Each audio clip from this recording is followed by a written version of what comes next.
Hello. Hello. No, not hello. Hello. I'm trying to say yellow in Old English. Are you now? Can you get the similarity with held? Held.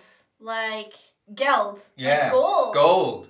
If you go back far enough in time, yellow and gold actually come from the same root word. Well, isn't that something? Stick around, because we have a couple nuggets for you. Oh, yuck, yuck, yuck, yuck, yuck, yuck, yuck, yuck, yuck.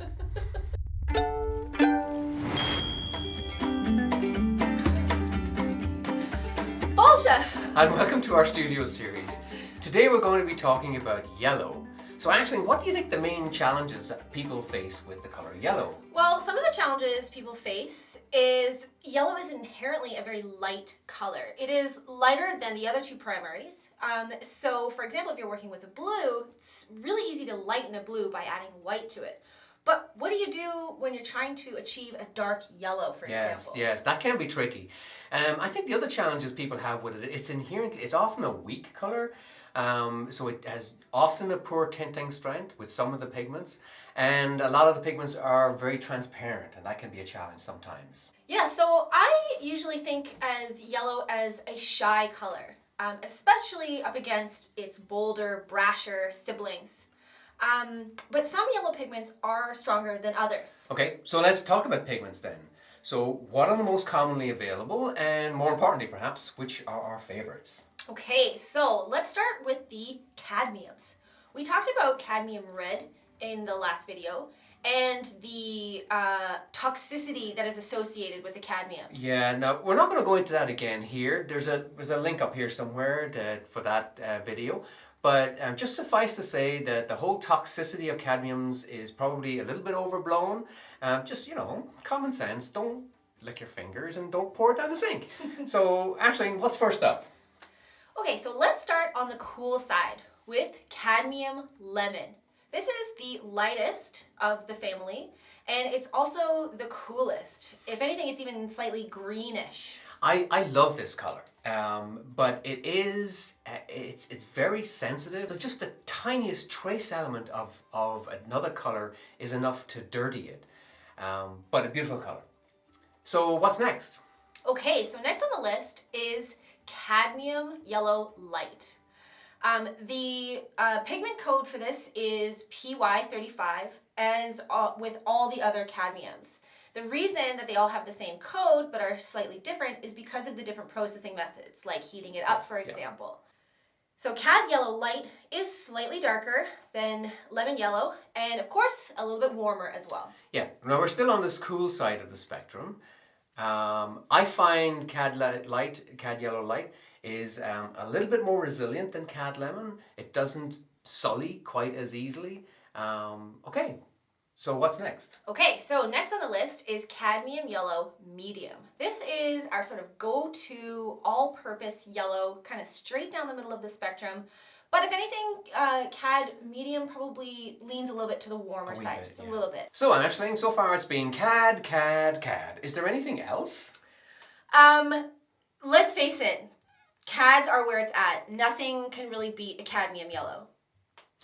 But if the price, and we've talked before about how expensive cadmiums are, so if the price or the toxicity of concern to you, then your major alternatives are going to be in the Arylide family of pigments. This is a family of pigments, organic pigments, that are marketed under a variety of names depending on the brand. Either Hansa Yellow, Azo Yellow, Indian Yellow Deep. Yeah. These are all in the same family. What you want to look for though is the pigment numbers. Yes. So if you're looking at something that says PY74 or PY83, it's a very good chance that you're working with something in the Arylide group. Yeah, so if you have a tube of paint that says cadmium yellow hue, you do not have a tube of cadmium yellow in your hand. What you have is a tube of paint that has the same hue, the same color as cadmium yellow, but it isn't cadmium yellow. It's going to be usually a cheaper pigment like an Arylide yellow. And they will look very similar, especially in mass tone. Mass tone is just the color that comes straight out of the tube. But as soon as you start mixing those hues, that is when you'll really see the distinction. Big time. Like, it really amazes me how these companies are allowed to get away with this. They you just shouldn't be able to put paint in a tube and call it cadmium yellow anything if it doesn't have cadmium yellow in it. Okay, Dad. Okay. Get off the soapbox. All right. Okay, so what else are we going to talk about? Okay. Dark. What about dark yellow? So, what about dark white? Okay, I see what you did there. Okay, so dark white. So if I'm painting something like a lighthouse or a white vase in a still life, I'm going to use something like a blue-gray, a muted violet, or a brown for the shadows. Exactly. So it's exactly the same for yellow. Being light colors like that, they will reflect a lot of the light around them, the ambient light. So how you darken them or how you depict them in shadow will very much be dependent on the lighting that you have in the scene. It could end up as a muted green, a muted violet, for instance. And whatever it is, though, it ain't going to be yellow. It's going to be something different. But it is going to read as yellow in the greater context of the painting. Okay, so look at this. The dark yellows here in the shadows are not actually yellow at all. By the way, this painting is by a young chap called Sin Yao Tseng. He is one of our favorite painters at the moment. He's like a modern day John Singer Sargent, and he has a thing for yellow. Yeah, if you really want to learn how to master yellows, check this guy out. He really is incredible. I think that wraps it up. That's it for yellows. So if you like this video, hit that like button. And subscribe to keep up to date with more content in our color series. And don't forget, keep safe. And keep painting. Bye.